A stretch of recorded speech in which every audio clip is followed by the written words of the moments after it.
পালক পনির তো সবাই খেয়ে থাকে, কিন্তু এই পদ্ধতিতে শায়দই কেউ খেয়েছে। তবে চলো শুরু করি।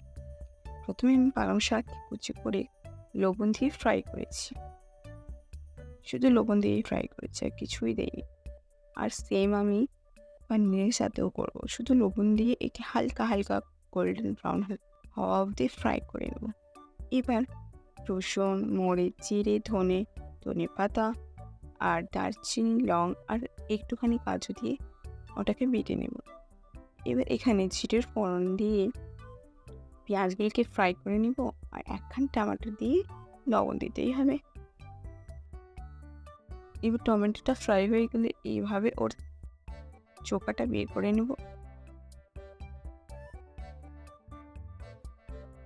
এবার যে মশলাটা রেডি করেছিলাম সেটাকে দিয়ে দেবো, আর এখানে একটু হলুদ গুঁড়ো অ্যাড করব, আর এই মশলাটাকে ভালোভাবে ফ্রাই করতে হবে।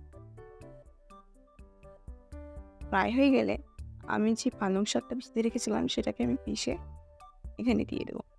পালং শাককে পিষে দিলে কি হয়, মুখে লাগে না জিনিসটা, তো খেতে দারুণ লাগে, খেতে ভালো লাগে, ইরিটেটিং ফিল হয় না। এবার পনিরগুলো দিয়ে দেবো, আর একটু লবণ দিতে পারেন। রেডি আছে আপনার পালক পনির। এটা আপনারা ট্রাই করবেন আর বলুন কেমন লেগেছে, আর সাবস্ক্রাইব করবেন ভাই।